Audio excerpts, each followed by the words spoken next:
Swastiastu. Assalamualaikum warahmatullahi wabarakatuh. Salam sejahtera untuk kita semua. Shalom, nama budaya, salam kebajikan, dan salam harmoni. Kami dari kelompok 5 akan menjelaskan tentang parahyangan, sistem ekonomi Hindu berbasis spiritual pada bagian 2. Karena di satu bab ini kita bagi menjadi dua kelompok di dalam pembahasannya. Nah, di sini sebelum kami menjelaskan bagaimana parahyangan, sistem ekonomi Hindu berbasis ekonomi spiritual, izinkan kami terlebih dahulu untuk memperkenalkan diri. Perkenalkan, saya Komang Trisma Amidari dengan NIM 2017051004 dan dilanjutkan oleh rekan saya. Baik, perkenalkan nama saya Kadek Dwi Ananta dengan NIM 2017 051 002. Perkenalkan, nama saya Niputu Tri Mahaliani dengan NIM 2017051014. Perkenalkan, saya Igede Bagus Krisna Mahardika dengan NIM 2017051020. Baik, di sini pada pembahasan kita ekonomi Hindu berbasis spiritual ada 4 pembahasan. Yang pertama yaitu percaya pada Tuhan, inti agama dan pembatinannya. Dan yang kedua adalah Chaturpurusa Artha, visi sistem ekonomi Hindu. Dan pembahasan yang ketiga ada kerja kewajiban memperoleh Chaturpurusa Artha. Dan yang terakhir adalah bagaimana kita merefleksikan sistem ekonomi Hindu berbasis spiritual itu tersebut. Nah, pada sub yang pertama ada percaya pada Tuhan, inti dan pembatinannya akan dijelaskan oleh saya sendiri. Nah, di sini saya memberikan gambar. Ini gambar adalah contoh Pura Melanting, yang dimana Pura Melanting itu dipercaya bahwa adanya Dewi Pasar, yang dimana ini sering sekali selalu ada di pasar-pasar, pasti ada Pura Melanting. Bagaimana kita bisa memuja yang akan mendapatkan penghasilan di tempat pekerjaan kita atau mendapatkan penghasilan di pasar tersebut agar kita mendapatkan keselamatan sesuai dengan ekonomi dan spiritualitas. Nah, selanjutnya di sini ada tumpat landap. Pada Rahina tumpat landap biasanya pada umat agama Hindu akan menghanturkan sebuah sesajen atau sebuah aturan candang dan banten untuk mengaturkan kepada diaturkan di motornya atau pada senjata-senjata yang berupa besi-besian seperti hal tersebut. Nah, di sini yang ketiga adalah Hina Buddha Kliwon Klau. Mungkin teman-teman di sini mengetahui dan sering belanja di pasar atau di toko-toko di pinggir jalan dan lain sebagainya. Kalau misalnya sudah pertama kali dia mendapatkan hasil jualan, pasti akan dia melakukan kayak garus. Nah, hal tersebut dilakukan bagaimana kita tersebut menghargai dewa uang. Nah, biasanya dewa uang tersebut kita akan peringati pada saat Rahina Budak Kliwon Klau tersebut. Seperti itu. Nah, yang selanjutnya ini ada Catur Purasa Arta, visi sistem ekonomi Hindu yang akan dijelaskan oleh rekan saya. Kepada rekan saya, waktu dan tempat disilakan. Baik, terima kasih atas waktunya. Di sini saya ingin menyampaikan materi mengenai Chaturpurusa sebagai visi sistem ekonomi Hindu. Next.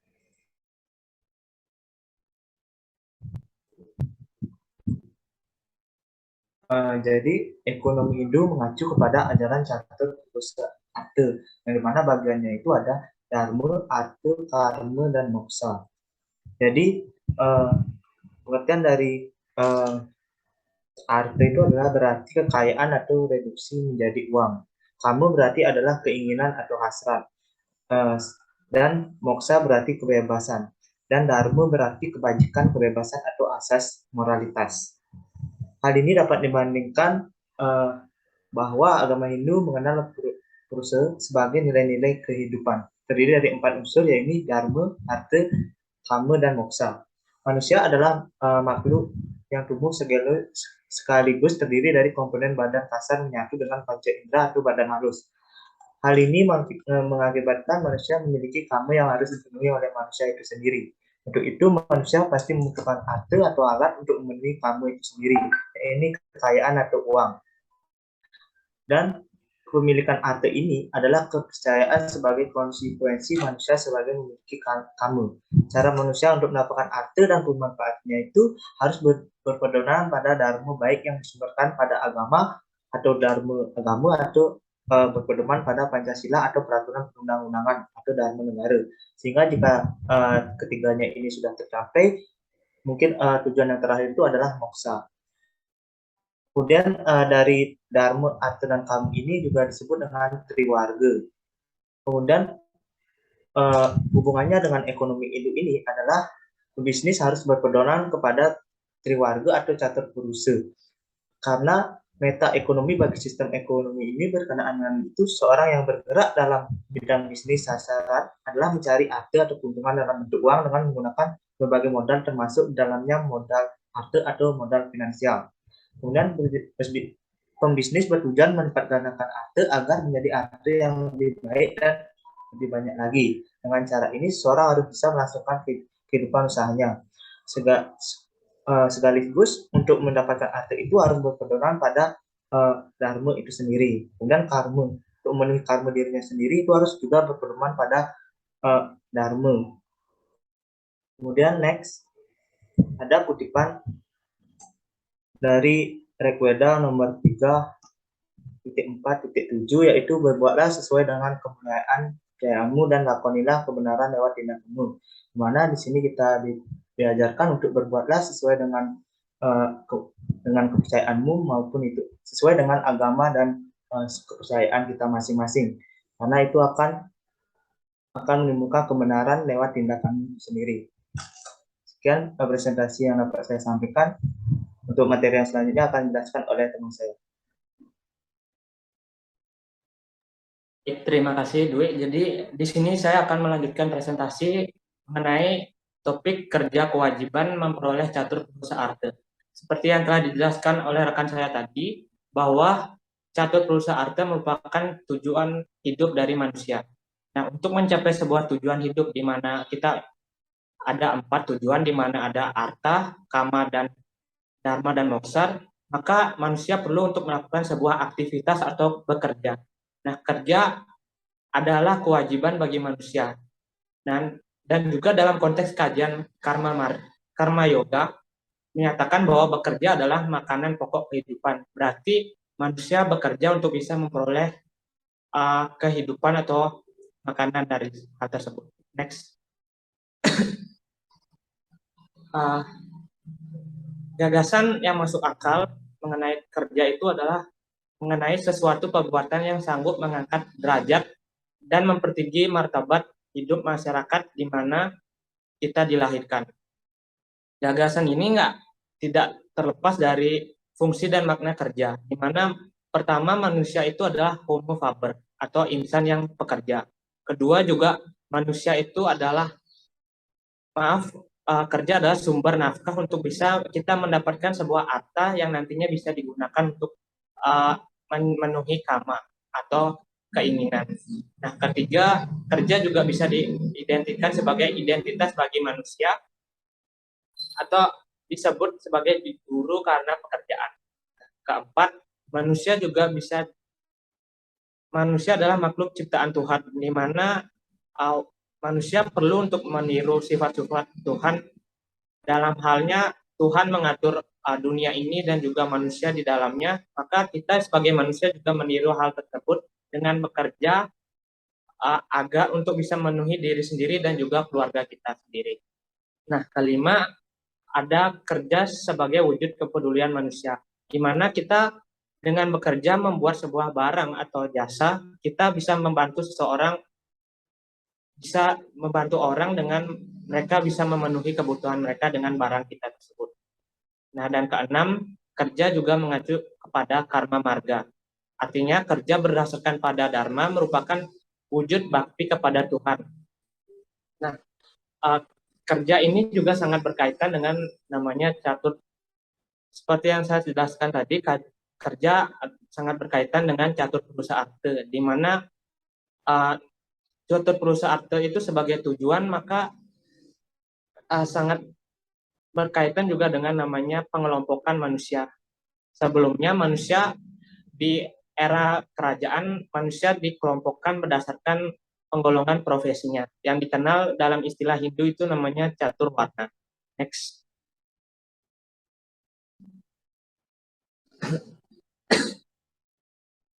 Catur warna dalam Hindu itu dianggap sebagai 4 golongan yang ada di lingkungan masyarakat. Nah, dalam catur warna dibagi masyarakatnya dalam 4 profesi, di mana profesi pertama itu adalah Brahmana, di mana Brahmana itu dalam zaman kerajaan kita lambangkan sebagai seorang guru agama ataupun pendeta yang memang mengerti mengenai wahyu Tuhan. Jadi Brahmana merupakan orang yang tertinggi dalam strata penggolongan caturwarna, di mana ia itu memiliki dalam triguna itu memiliki satuan yang tinggi atau memiliki sifat kebijakan yang tinggi, dan sifat rajasnya tentu juga akan rendah, karena dalam hal ini Brahmana merupakan seorang yang memang memiliki intelek dan juga memang ditugaskan sebagai pendidik. Dan tentunya ia mampu mengendalikan diri, kesucian, dan memiliki kesabaran, kejujuran, dan berpengetahuan.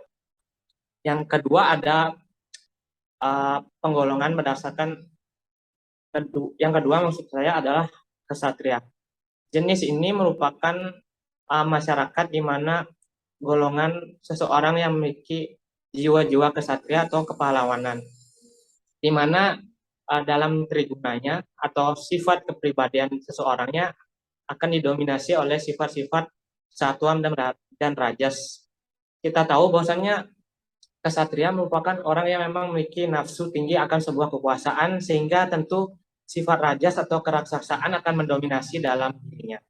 Nah, sifat rajas ini cenderung di era saat ini beralih kepada seorang politisi ataupun pemimpin, dan tentunya orang-orang tersebut menciptakan kesejahteraan dan juga bisa memimpin masyarakat. Golongan ketiga adalah Waisya, atau yang kita kenal sebagai seorang kaum pedagang. Nah, dalam trigunanya, seseorang yang memiliki golongan Waisya merupakan memiliki triguna yang satuannya sedang, rajasnya tinggi, dan tamasnya sedang. Bisa kita ketahui bahwasanya nilai satuannya tidak terlalu tinggi, jadi kita tahu bahwasanya seorang pedagang juga pada nyatanya tidak terlalu memiliki intelektual yang fokus pada pencarian keuntungan yang ada sangat tinggi dalam seorang pedagang. Nah, golongan Waisya merupakan kombinasi sifat-sifat kesatria dan juga dari Sudra. Nah, golongan keempat yang terakhir yaitu adalah Sudra, di mana golongan ini cenderung dianggap golongan paling bawah dan trigunanya didominasi oleh sifat-sifat tamas atau kemalasan.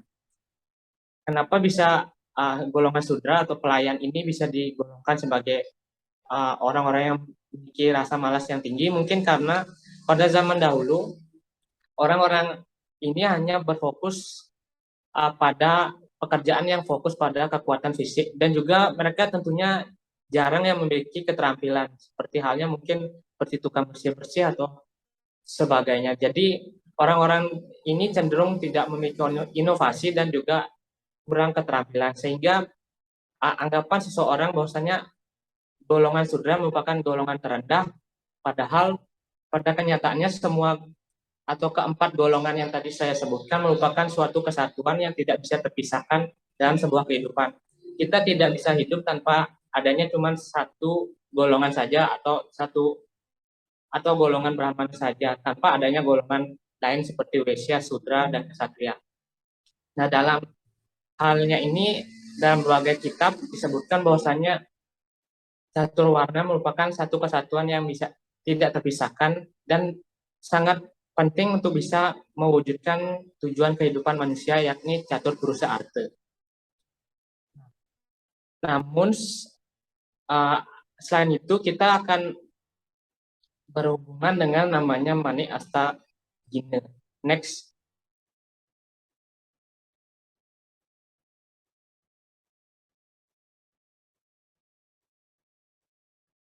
Next. Jadi kerja seperti yang saya jelaskan tadi, ada sebuah kewajiban untuk bisa mewujudkan catur purusa arta. Kerja ini tidak terlepas dari namanya istilah Mani Astagina, di mana Mani Astagina ini dianggap sebagai sebuah mitos pada masyarakat Bali yang menggambarkan manik itu bisa diartikan semacam jimat. Jika seseorang memilikinya, maka dia bisa mendatangkan apapun sesuai dengan permintaannya. Nah, selain itu, istilah Mani Astagina juga bisa diartikan sebagai daya magis yang ada di tangan, yang artinya dalam bahasa Bali asta itu bisa diartikan sebagai tangan, yang mewajibkan setiap orang harus memiliki geginan, yakni pekerjaan atau profesi. Pendek kata, mitos Mani Astagina ini bermakna sangat dalam, yakni dalam mengajarkan manusia agar memiliki pekerjaan atau geginan atau profesi yang diberkahi oleh Tuhan atau dewa agar dapat meminta apapun untuk mewujudkan tujuan hidupnya. Nah, selain itu, konsep Mani Astagina ini bisa diartikan sebagai sebuah konsep di mana terdapat 8 prinsip yang harus dipegang dalam melakukan kerja sebagai kewajiban bagi manusia. Yang pertama ada istilah panggautan, di mana artinya pekerjaan yang ditangani adalah media bagi pengupah jiwa atau sarana untuk memenuhi kebutuhan sehari-hari secara berkelanjutan. Yang kedua ada rigen, artinya dharma atau kebaikan, sehingga proses dan hasil kerja pun juga bisa baik dan benar. Yang ketiga ada gemi, artinya hasil kerja digunakan secara hemat, tidak dihambur-hamburkan. Dan yang keempat ada nastiti, artinya dalam bekerja, seseorang harus dengan hati-hati, disiplin, dan cermat, sehingga kemungkinan adanya kesalahan atau kekeliruan bisa diminimalisir. Yang kelima ada sumenep ing petang, artinya bekerja dengan penuh perhitungan, baik yang menyangkut langkah-langkah yang dilakukan, aspek prosedural, dan skala prioritas. Yang keenam ada taberi tatanya, artinya suka bertanya atau melakukan diskusi dengan siapapun, yang mana hasilnya nanti dipikirkan secara matang dan dilaksanakan demi kelancaran kerja. Yang ketujuh ada nyegah kayun, artinya seseorang harus mampu mengendalikan keinginan atau hasrat, mengingat keinginan tidak ada batasnya sehingga perlu untuk dikendalikan. Dan yang kedelapan ada tumenem ing sedia, di mana artinya seseorang harus bekerja keras, pantang menyerah, dan tidak cepat putus asa untuk bisa mewujudkan hasil yang terbaik dalam pekerjaan yang ditanganinya. Paparan ini menunjukkan bahwa mitos tentang Mani Astagina bermakna sangat dalam dengan relung masyarakat. Mitos ini memberikan pedoman hidup kepada manusia agar memiliki pekerjaan sebagai sumber nafkah guna mendapatkan arta dan juga kama. Mungkin sekian yang dapat saya sampaikan, untuk materi selanjutnya akan dijelaskan oleh rekan saya. Baik, terima kasih atas kesempatannya. Di sini saya akan menjelaskan materi terakhir, yaitu refleksi sistem ekonomi Hindu berbasis spiritual. Next. Jadi seperti yang dikatakan oleh rekan-rekan saya sebelumnya, bahwa aspek parayangan ini merupakan aspek yang memiliki yang membahas mengenai hubungan keterkaitan manusia, khususnya di bidang ekonomi. Hubungan ini nantinya akan melibatkan berbagai aspek dan nantinya akan membentuk suatu kesatuan, dan manusia bergerak sebagai dapat dibilang sebagai penggeraknya agar mampu bergerak dalam bidang ekonomi ataupun sosial. Dan tindakan mereka ini nantinya akan membentuk sistem ekonomi Hindu. Sama seperti sistem ekonomi pada umumnya, sistem ekonomi Hindu berbasis spiritual ini memiliki mata ekonomi, yaitu ada agama Hindu dan Trita Karana. Agama Hindu dipandang sebagai filsafat, sumber, dan etika bagi visi sistem ekonomi Hindu. Dan Trita Karana yang merupakan bagian dari agama Hindu dipandang sebagai filsafat, etika, dan sumber yang memperkuat visi sistem ekonomi Hindu. Adapun sistem ekonomi Hindu berbasis spiritual, di mana spiritual ini memiliki makna bahwa semangat atau roh yang menjiwai seorang atau seseorang, yang menyatakan bahwa dunia yang saat ini bukan sekedar apa yang ditampakkan secara konkret, melainkan lebih dari itu. Dan sistem ekonomi Hindu berbasis spiritual ini mewajibkan adanya suatu visi. Visi ini berarti bahwa gambaran kita di masa yang akan datang dan mulai kita wujudkan dari sekarang.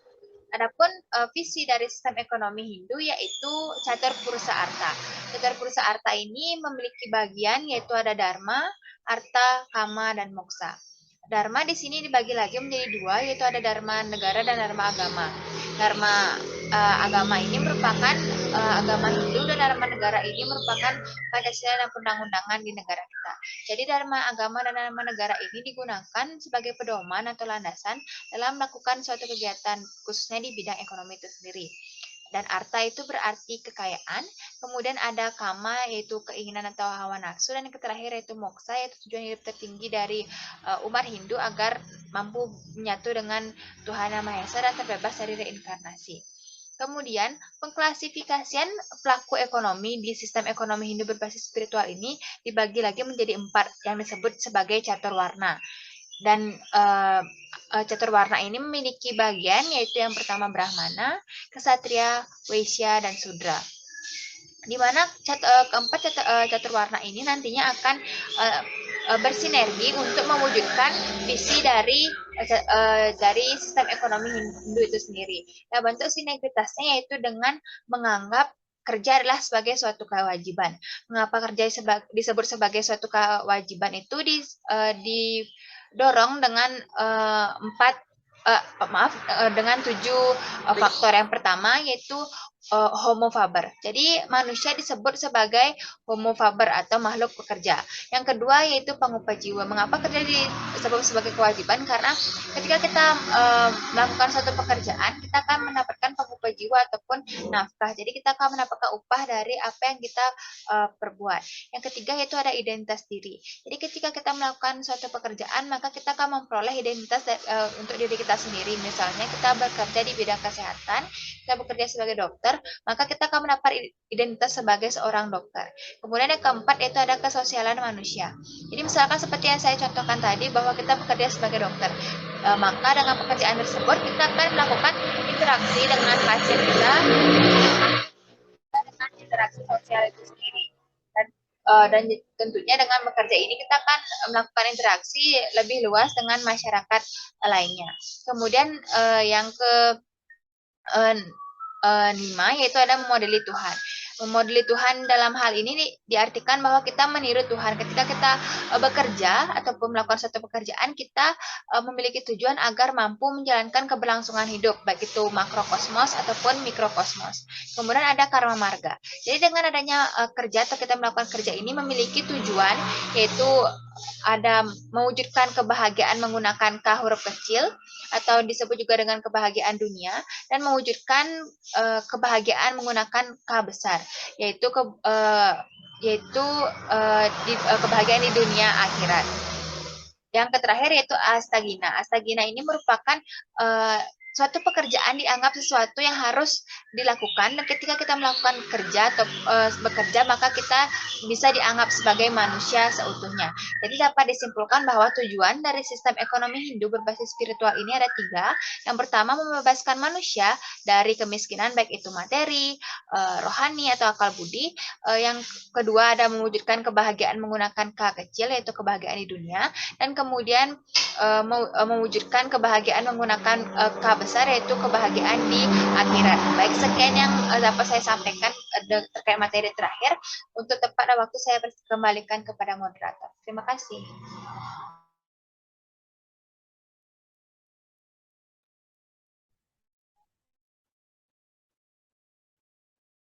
Baik, terima kasih kepada seluruh rekan-rekan dari kelompok kami. Terima kasih juga kepada teman-teman yang sudah menonton presentasi ini dari awal sampai akhir. Terima kasih juga kepada Bapak. Mohon maaf apabila kami ada salah kata dalam penyampaian materi. Mohon maaf sebesar-besarnya. Akhir kata kami tutup dengan Param Santi. Om Santi, Santi, Santi Om. Wassalamualaikum warahmatullahi wabarakatuh. Salam sejahtera untuk kita semua. Terima kasih.